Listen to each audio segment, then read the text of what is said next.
Alright, I'm working on a 2011 Chevy Malibu today. I'm messing with my timing chain again. I've already replaced the original timing chain because the guides were completely destroyed, or at least one of them was. Now I'm pretty sure that the balance shaft chain is misaligned because there's some vibrations and it sounds like a rattly chain at a low RPM. So we're going to pull her apart and see what's going on in there. Alright, so the first step is going to be disconnect your battery from the negative terminal so you don't short anything out. So pop this off, throw it aside, and then go ahead and remove this with a 10mm, and then pop it off. There you go. Make sure it stays off to the side so that it doesn't accidentally hit it and spark like that. Now, the book says step 2 is to set the engine to top dead center, but we're going to wait until we get the valve cover and the timing case off to do that because there are markings on the sprockets that'll help us do that rather than having to measure the compression of the first cylinder. So instead, we're going to skip to step 4, which is to take off the belt. Serpentine belt goes in there.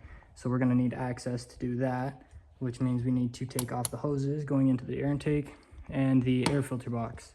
So in order to do that on a stock car, you're going to have an engine cover like this. You're going to need to get an 8mm wrench, ratchet, and reach it down under here. In order to get that hose off, you're going to need to get the same thing off here, which is going to be, up here. You can just do that. You'll need to take this little clamp off in order to remove that hose, and then take off the oil filter, and then you can take out your engine cover. So I'll go junk, and then you'll have access to your engine like this, which still means you need to take off the air filter box. So how to do that? We just got one screw up here. Ooh, that's a 10mm. So go ahead and loosen that, take that off, and then you're going to disconnect your mass airflow sensor. If I can get this guy, gotta love Chevys. Anyways, you're gonna take off the mass airflow sensor, unplug that, and then take off the air filter box, at least the top of it. Oh man, it's like it's connected to this, huh? Alright, just to make it easier for myself, I'm not taking this off. Remove this from the throttle body. I'll be able to take the top of the air filter box off. If you can kind of shimmy it out there. Jesus, it gets a little stuck. And voila. Yeah. Now we have the throttle body. I'm going to put a glove on that so we don't get any debris inside of the air intake. And then we're going to work on taking the rest of the air filter out. All right, before I remove anything else, I do want to label unplugged wires. So when I go to put things back together, I need to know what that is.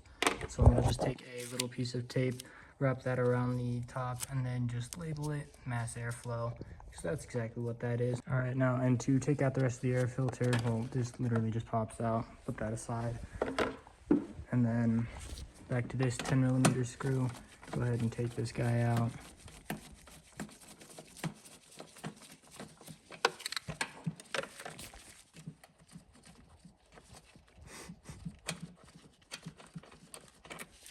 And then you should be able to just pop these things through.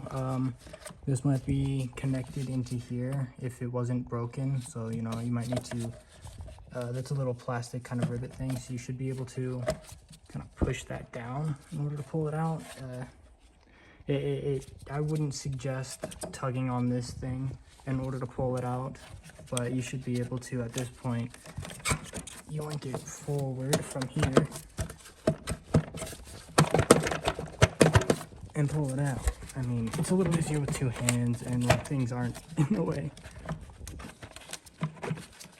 All right, there we go. Perfect. And then throw it to the side. That thing's nasty. All right, I got a light to make it a little easier to see. We're after the belt tensioner back here. Now that we've got the air filter out of the way, we've got a 3/8 inch bit. That's all you need. Reach it down in here there's a little socket in the middle of the tensioner, and then you should be able to just fit that in there and then push it up in order to release the tension, and then you just grab the belt out. This is kind of a two-handed job, so I'll get back to you. All right, now we got the belt out. That is step 4 completed, or technically step 2, because we skipped step 2 and then we skipped step 3 also. So we're gonna skip to step 7 too, and we're gonna take off the valve cover next because I could do that without lifting up the car. And then we'll double back and take out the oil and yada yada, everything else that we skipped. But to take off the valve cover, all we need to do is unplug everything, and then we'll have 11 of these bolts going all the way around, and this fuel rail line that we need to just kind of loosen off. When we're taking these things off, when we unplug these, take one at a time and label exhaust and intake so you don't mix those up. The spark plugs are a little hard to mix up once you have them stretched out, so it doesn't matter. If you really need to label them, go for it. But go ahead and unplug everything. Right, I'm gonna throw those in a little zippy bag so I don't forget where I put those. And then just go ahead and give these a little squeeze back here, pull them on out. And then you gotta be able to disconnect it from right here too. Just yank that up, a little plastic thing, and that's free. Now we can unscrew everything. Everything's unplugged, now we can unscrew it.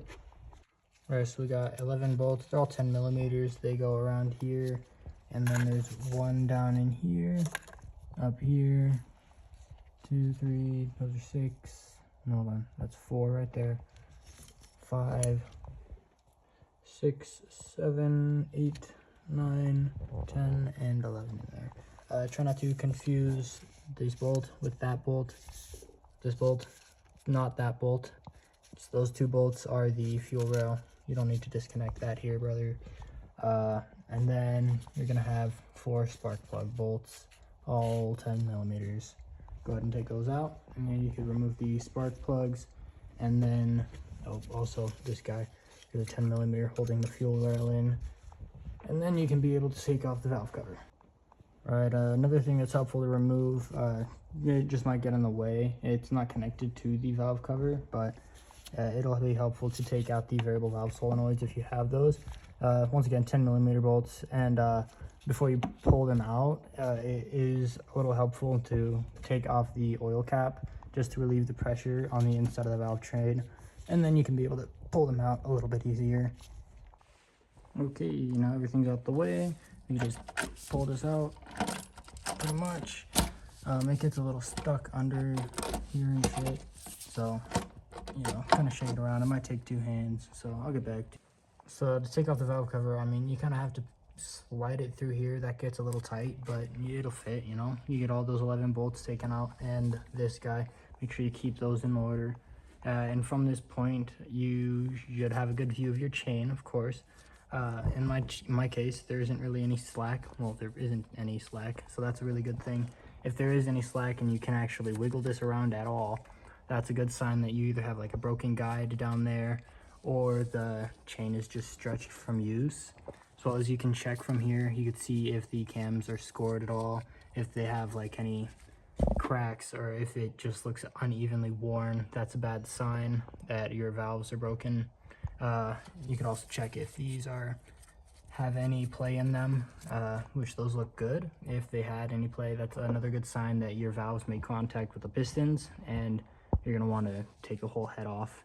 But this is a good case for just messing with the timing chain at this point.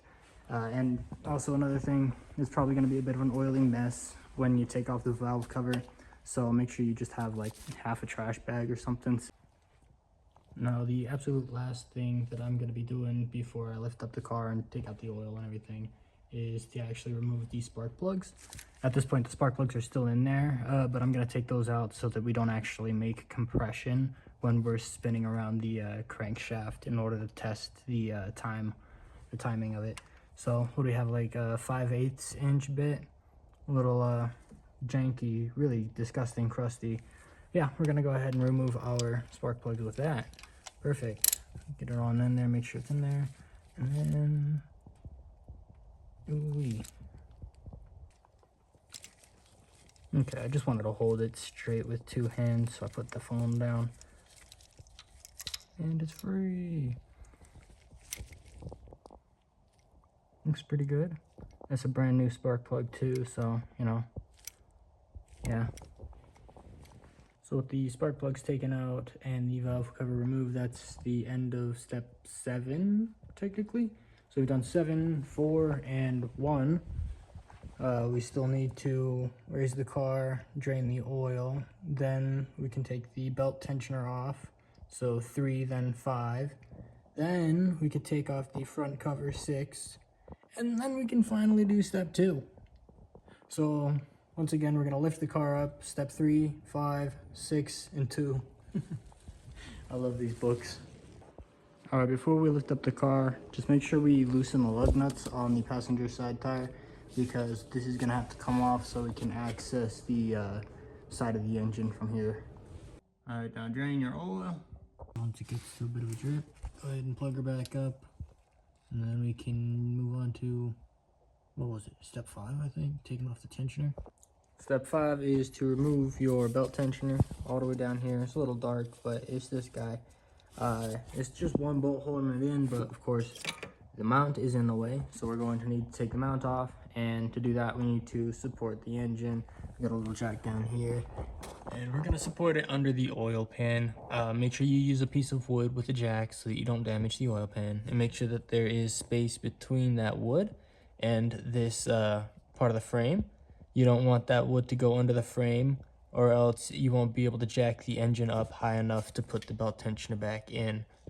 But once you get that all put together, once you get that supported up, you're gonna come up to the mount and you're gonna remove these 3 bolts. Those are all 15 millimeters. And then these 2 are 18 millimeters. Once you take out these 2, the motor is going to drop. So make sure that the engine is supported. All right, so once you got a mount out, so these bolts over here, these are both the same size. You can see they're the exact same bolt. So, I mean, generally try to keep them in the same spot. But these 3 bolts are all completely different sizes. You take this out and make sure they don't come out, because they all go through different size thicknesses of metal. So the sizes of the bolts are completely different, so you don't want to mix those up. So what I like to do is just get a little piece of tape and wrap around the end of each of them while it's still in the mount, and then that's how I'll leave it, so the bolts don't even come out of it and I don't mix them up. Just like that. All right, you got more access into here. Also, to really get the access to the case, we're gonna take off this rail. Of course, that's gonna be 1, 2 bolts down here. Those are both 18s. And there's 1 more bolt here. That's also 18. And then around the back side here, that is a 13 millimeter. Get all 4 of those out, and make sure you keep track of which one they are. All right, because they do have to be in their specific spot. And then you will have access to your belt tensioner. Now that bottom bolt on the rail, that bottom one over here, we come over to it. This one down here, it goes in here like that. That one's hardest to get. I couldn't really get it with a socket. I used my regular old 18 wrench. If you had the proper tools, it might be a little easier. But not only is it a pain to get that bolt out, but it is a pain because you need to get that out in order to get to the gasket. If you can see this, that's where the bolt goes. So the actual rail covers this part right here. And this little lip, if you can see that little groove that goes along the top, that is actually part of the gasket. That's part of the gasket for the timing case. All right. Now the OEM one came cut. This is the new one that I put in when I did the first timing job. The OEM one came cut, so I could have taken it out without removing the rail. But in order to put the new one, the new gasket back in, I'd have to either remove the rail like I have it right now, or I'd have to cut the gasket. It's designed that you have to cut the gasket in order to put it in, or do a lot more work. I mean, you're supposed to be doing this work regardless, but it's just silly. All right, now we finally got the rail out, and now we can get to the tensioner, right? This was step 5, I believe. We get the tensioner out. We can't really fit the main socket, so I'm gonna use this. This is a 15 millimeter. There we go. Crank her loose. So with a belt tensioner out the way, we can get to step 6, which is to remove the front cover. Where is the picture of the front cover? It's actually this section right there, this guy. This whole cover So now we need to get this panel out of the way, pull it down so that we can actually see the side of the engine. In order to do that, you need to pop out this little plastic guy, this little plastic guy. It's just these things. Use this guy to help you out. If you don't have this, flathead screwdriver might work. These things kind of get stuck in there, so this really helps. Once you get those guys out, this thing is still stuck in here, so we're gonna actually have to take out the entire, basically inside of this wheel well. And to do that, we're gonna come around the bottom side of the car where we are here, and we're gonna have to take out that little guy. We're gonna have to take out that guy, and we're gonna have to take out that guy. Go ahead and get those out, and then there's a couple more of those in here, 7mm, and then you can get that plastic guy out, another one, and then you should be able to pop this thing out and then kind of just slide that down out of the way. I'll show you what that looks like when we're done. Got a little pile of screws and plastic rivets. This part's dangling now. You don't actually have to take out those two on the bottom. Those will come with it. Now you got this dangling. Now this part is supposed to be tucked behind the bumper, so you're gonna have to either loosen the bumper from this bolt, take this bolt out, and then the bumper should be loosened, and then you could be able to take it out that way. And then it's also gonna have the same thing behind the fender. It's tucked back behind there, so you're gonna have to kind of like squeeze it out. It's a bit of a two-handed job, unless I could there we go. Oh man, the focus, hold on. Sir, my camera is gone. There we go. Pull it from this side. Should be able to come right out. And then it goes all the way around the top. And then you should be able to take the entire thing out. So I'll show you what that looks like. All right, here's what we just pulled out. You can see that's from the side that it is. This massive piece that comes out from inside the wheel well. And then we have this whole place is empty now. That goes into the air filter. And I mean, it's still messy, but you know, whatever. What we really need is this part. Now that those things are out, we should be able to pull it down, kind of. There's still some things down under here that are blocking it. You're probably gonna have to pull things out. There we go. That's pretty much what you do. And then there's the crankshaft pulley. We're gonna be able to take that out.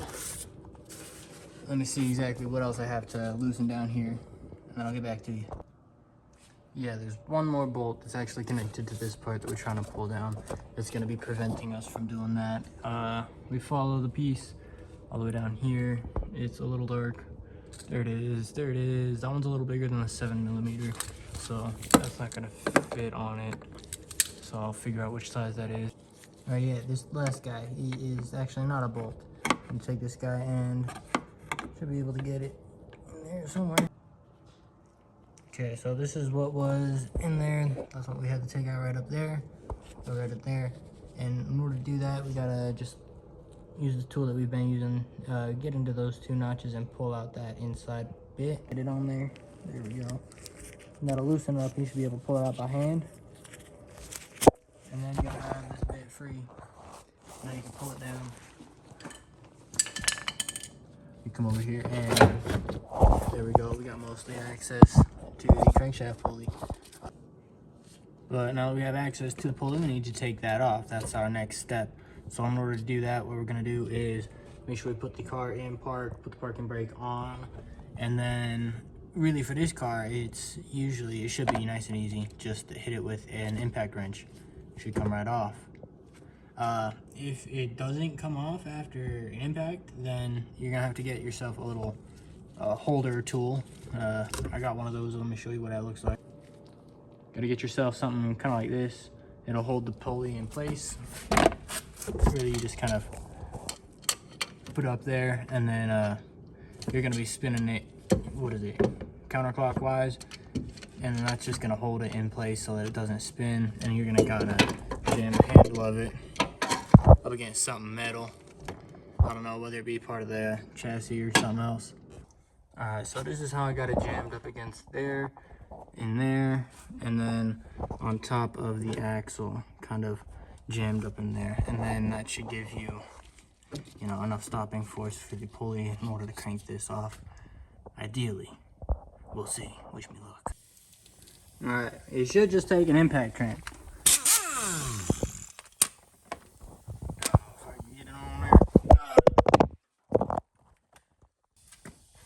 Okay, you should just need an impact wrench to get this off. Just get her on in there.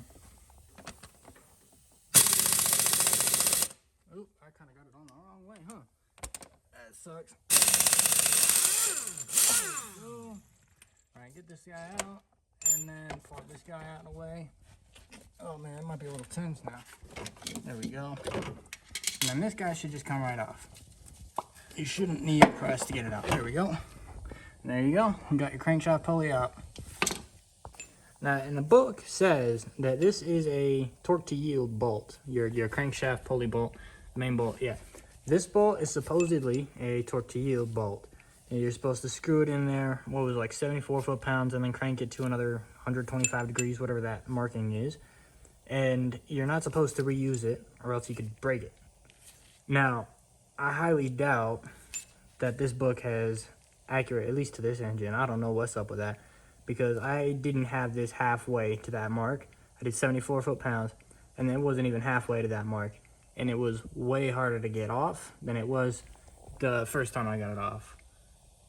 So I don't know if that torque spec is correct or what, or if this is even a torque to yield bolt, because only the book is telling me that that's a torque to yield bolt, and every other tutorial doesn't really even mention this.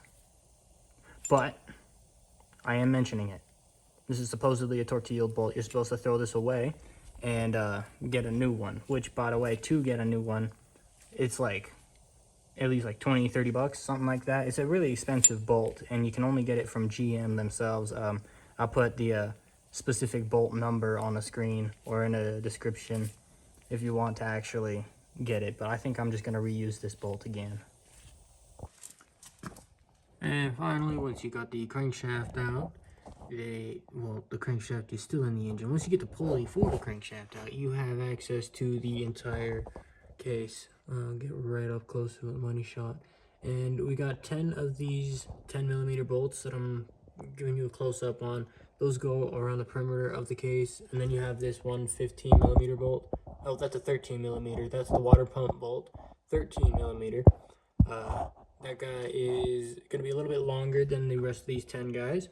And that just holds the water pump in place, but it's also going to keep the timing cover in place. Let's go ahead and get those 11 bolts out, and then you should be able to pry the case up, pry the case off of the engine. Alright, we got the case off. There is the timing case, which is also your oil pump. Of course, I'm sure you know that if you're this far into the job. Here is the gasket also. This is a brand new gasket. I replaced this the first time around I did the job.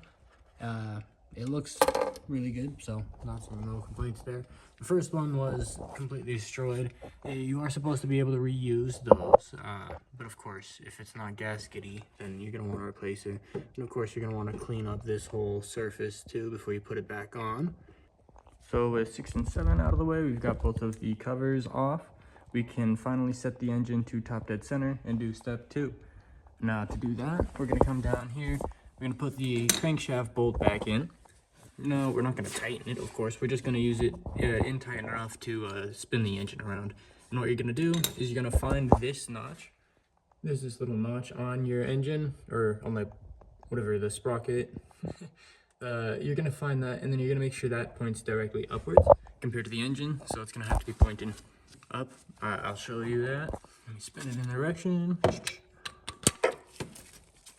And make sure you're only spinning this clockwise, of course.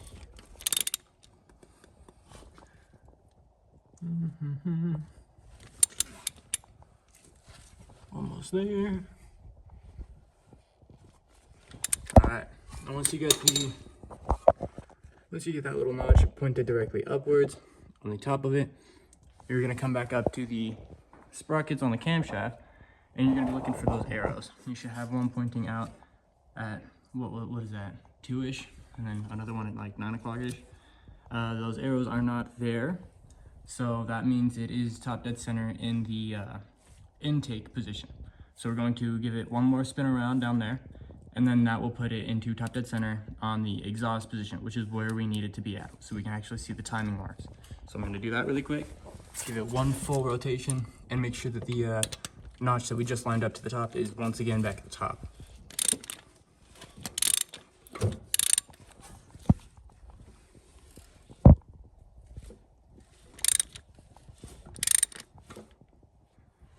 All right, that should be one rotation. Back at the top, if you could see that. We're gonna come back up here. Now you can see there is my timing arrow. That one pointed right in the right position. That one's in the correct position. You can kind of see it, there it is. That's all you need to do. You're at top dead center now. Good job. We're gonna just see what's wrong with it. If we remember up top, there was tension on the actual timing chain. That is perfect, nice and tight, plenty tight. But we're gonna come down here. This is my balance shaft chain. I don't like that. That's not supposed to do that. It should be a lot more tight. So I'm thinking this tensioner is just not that good. All right, so I take this to the mechanic, all right, and they say, oh, it's running fine. As far as we could tell, we can't tell anything is wrong with it. Our best guess is the balance shafts are gonna be misaligned by like 1 tooth or something like that. They say everything else seems to be running fine. You know, there's no problems with compression or anything like that. The timing is perfectly fine. So the only way for them to tell if it is a problem with the balance shaft chain or not is to take apart the timing cover. They say they quoted me for $500 at least to do that, to get to this point where I'm at right now, and to run this test right now where I'm telling you that this balance shaft is lined up perfectly. And on this balance shaft, if you can tell, it's hard to see it, but the arrow is pointing directly upwards like it's supposed to. So these are both lined up perfectly. Their best guess as to why my engine was vibrating was wrong. So now I don't know what it is. At least I saved myself $500 and I didn't let them take it apart for me. But other than that, I still need to figure out what the hell is vibrating in my engine. I think it might have something to do with the plastic that's in the oil pan. Other than that, it might be an old motor mount, or I didn't put the mount on correctly last time. But I don't know at this point. At this point, I'm not going to take apart the rest of my timing chain, since this is all set together perfectly. The rattliness, it does feel a little slack, and what I did with that, I'll show you what I did with that, but I'm still not going to take apart everything else. So yeah, that's the end of this tutorial. Sorry if you needed to go farther. So this balance shaft chain tensioner, this is the new one that came with the kit, with the whole timing chain and everything. The reason why I didn't put it in was because when I released the pin right here, pull out that pin and it's supposed to apply tension to the chain, it just went like this. All right, and it got kind of stuck in that lower position and it didn't put any tension on the chain at all. So I got kind of sketched out by that and put the original tensioner back in. But now I'm thinking maybe this one just needed oil or something. I'm not too sure how it works, because when I inspected the original one, it was doing the same thing, just like this. And the only way to change that was to spin this part right here. Spin that around to where the hole is actually facing downwards and where it wouldn't actually get caught by the pin. So, and the original one would do this too. So maybe this is just my ignorance of how they work, but that's just weird. So what I ended up doing was flipped this one for the original one back around, stuck it back in, and then forced it in there without the pin and tried to screw it in there while it was applying tension. I mean, it's in there. We'll see if it works.